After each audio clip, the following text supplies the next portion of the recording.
Сәлеметсіздер ме, бұл өзек жарды бағдарламасы және оның бүгінгі жүргізушісі Динара Болатбекқызы. 2013 жыл Францияның Қазақстандағы мәдениеті жылы. Осыған орай біз адамзатты таң қалдырған алып Эйфель мұнарасы, танымал Лувр мұражайы, теңдесі сәулет өнері бар Франция туралы әңгімелеуді жөн көрдік. Оның ішінде Франция мен Қазақстан арасында саяси, экономикалық, мәдени салаларда ерекше қарым-қатынастар орнатылғанын атап өткіміз келеді. Өзек жардың бүгінгі мейманы Астанадағы Франция елшілігінің өкілі, мәдениет және техникалық ынтымақтастық жөніндегі кеңесші Юан Юрес мырза. Өзек жардыға қош келдіңіз. Астанада француз суретшісі Анна де Кольбердің сурет көрмесі өтті. Көрме Қазақстандағы Франция мәдениеті маусымына арналған екен. Астаналықтар бұл шараға қаншалықты қызығушылық танытты. Әңгімені осы сұрақтан бастасақ. Yes, as you mentioned, it is a very special week for us because it is the week when we have our national day. Дұрыс айтасыз. Қазақстанның бас қаласы Астанада. Франция елшілігінің ұйымдастыруымен ерекше көрменің ашылуы өтті. Онда суретшінің ашық жарқын түсімен ерекшеленетін 50-ден астам туындысы қойылды. Анна де Кольбердің суреттерінде жайдарлылық, балаға тән ақжүректілік басым. Суретшінің туындылары бұған дейін басқа да мемлекеттерде қойылып, дүниежүзі халықтарын таң қалдырды. Әлемге әйгілі суретші бүгінде 300-ден астам туындының авторы. Қызыл, қызғыш түсті бояулар біріншіден бұл суретшінің осы бояу арқылы, осы түс арқылы өмірге деген қуанышын, өмірді қалай көретіндігін, табиғатты қалай көретіндігінің белгісі. Астана тұрғындары және қонақтары үлкен қызығушылық танытып, суретшінің туындыларына жоғары баға беруде. Бұл әрине ұйымдастырушы ретінде бізді қуантады. Көрме 2013 жылдың 10 тамызына дейін жалғасады. Анна де Кольбер ғимараттардың бейнесін салғанды ерекше жақсы көреді. Және ол Астана ғимараттарының сұлулығына тәнті болды.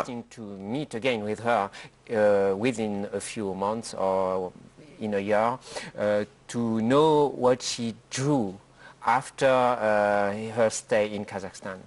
I see, that's very interesting. I have myself attended that exhibition and it's really... Соңғы уақытта Францияның еңбек сіңірген мәдениет қайраткерлері, профессорлары Қазақстанға жиі келетін болды.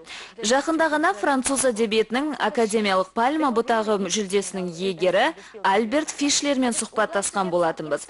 Мұндай тұлғалардың Қазақстанға деген қызығушылығының себебі неде? Kazakhstan and France is not only about arts. No, of course, and we have a big development of exchange this year because Қазақстан соңғы жылдары тамаша табыстарға жетті. Ол экономикалық өсудің аса жоғары қарқынын көрсетіп отыр. Тіпті жаһандық экономикалық дағдарыс кезінде де қарқынын бәсеңдетпеді. Сонымен қатар Қазақстан түрлі бағыттар бойынша аса ірі халықаралық шараларды табысты өткізіп, әлемдік саясат сахнасындағы абырой беделінде арттырып келеді.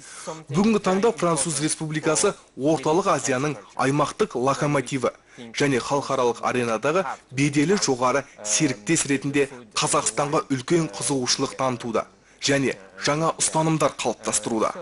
Қазақстан үшін Франция маңыздылығы жөнінен 5-ші сауда серіктесі. Қазақстан жаңа белестерді бағындыру және жаңа мүмкіндіктерді қолдану үшін қолайлы ел. Және сырға толы қазақ әдебиеті мен мәдениетін зерттеу, жаңалық ашу біздің ғалымдар үшін қызықты.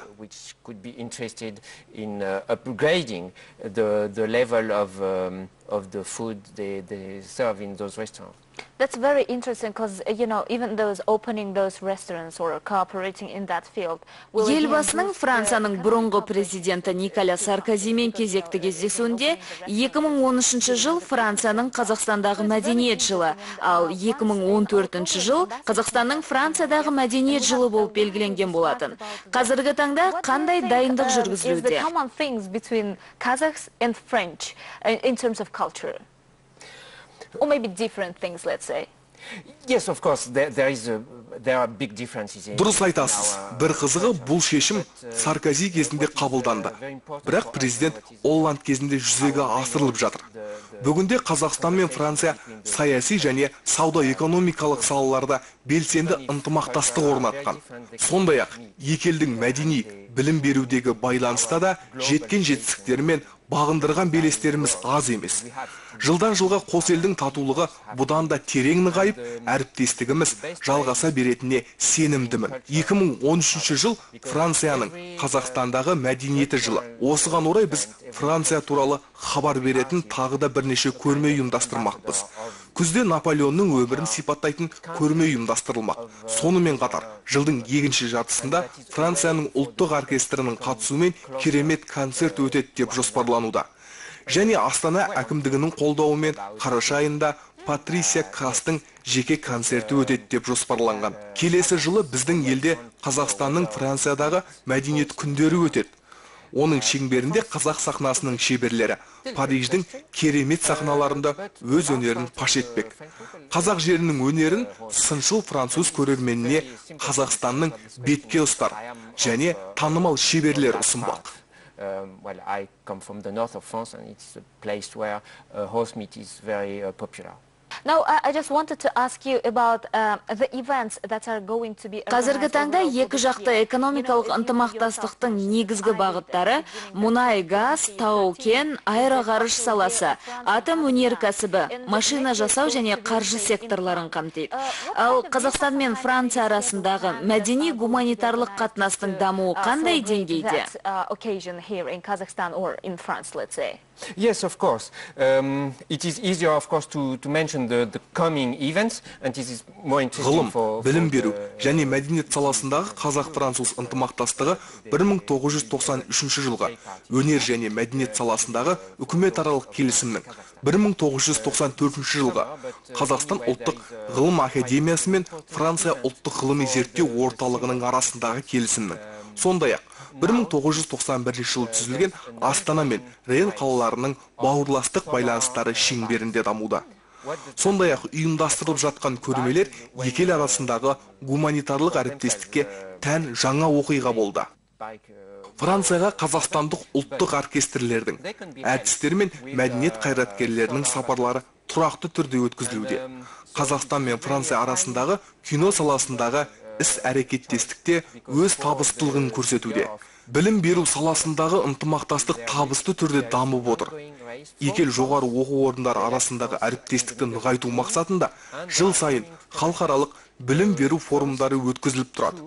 1993 жылы екі елдің арасында осы саладағы байланыстарын жандандыруға бағытталған үкіметаралық келісім жасалған. Осы қатынастар бүгінде екі ел халқының мәдениет пен өнер саласындағы байланыстың негізі болып отыр.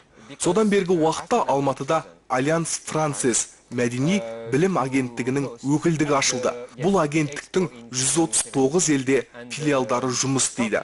Олар негізінен Франция үкіметінің франкофония және мәдени гуманитарлық ынтымақтастықты дамытудағы басты құралы болып табылады. Қазақстанның көптеген жастары Францияның беделді жоғары оқу орындарында білім алып, қазіргі кезде Қазақстан экономикасының дамуына үлес қосып жатыр. I am very lucky to host the people of my region here in Astana. About the events that are going to be in autumn, because even the... Жақында француздар Франция Республикасының ұлттық мейрамы Бастилияны басып алу күнін тойлайды.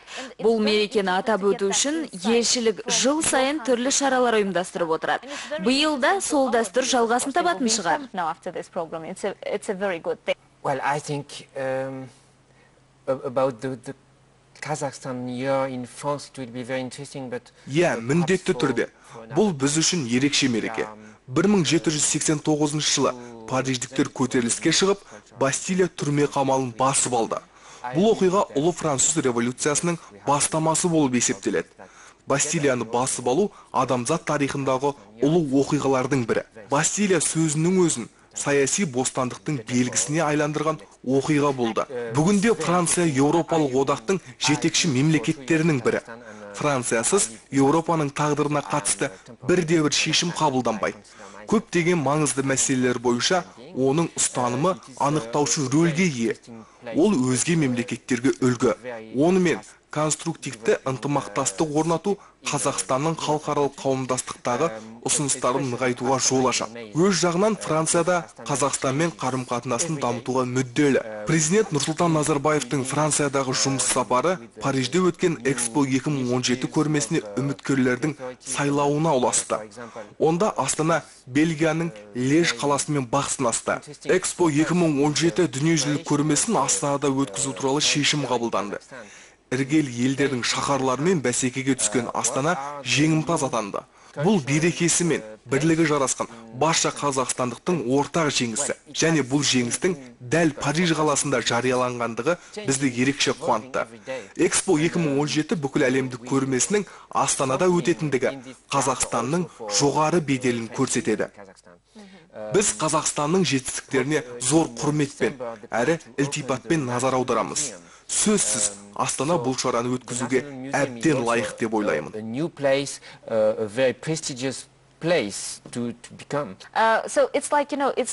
Эйфель мұнарасы Экспо көрмесінің тартуы екен. Әйгілі мұнара Париждің ғана емес, күллі Франция елінің төлқұжатына айналып үлгерді. Сіз біздің елде 2 жылдан астам уақыт қызмет атқарып келесіз. Алған әсеріңіз қандай?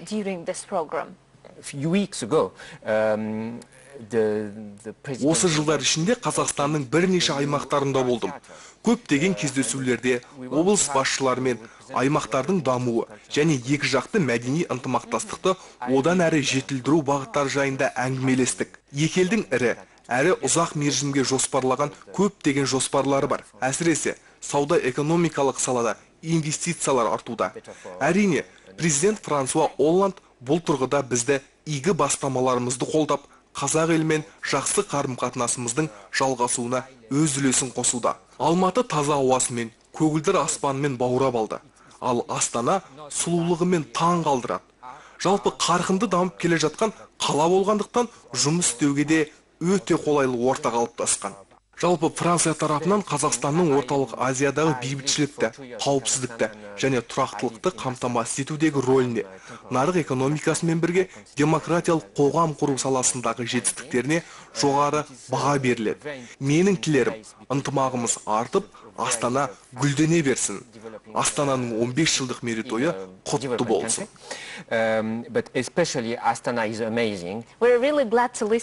Өзек жардыға келіп, пікіріңізбен бөлісіп, сұхбат құрғаныңызға рахмет. Жұмысыңызға сәттілік тілейміз және Франция мен Қазақстан ынтымағының одан әрі нығаюына тілектеспіз. Сізге рахмет. Француз Республикасы еуропалық және әлемдік саясатта ерекше және бірегей орынға ие. Сонымен қатар Франция Қазақстанның маңызды саяси, сауда-экономикалық серіктесі және Қазақстан экономикасының ірі инвесторы.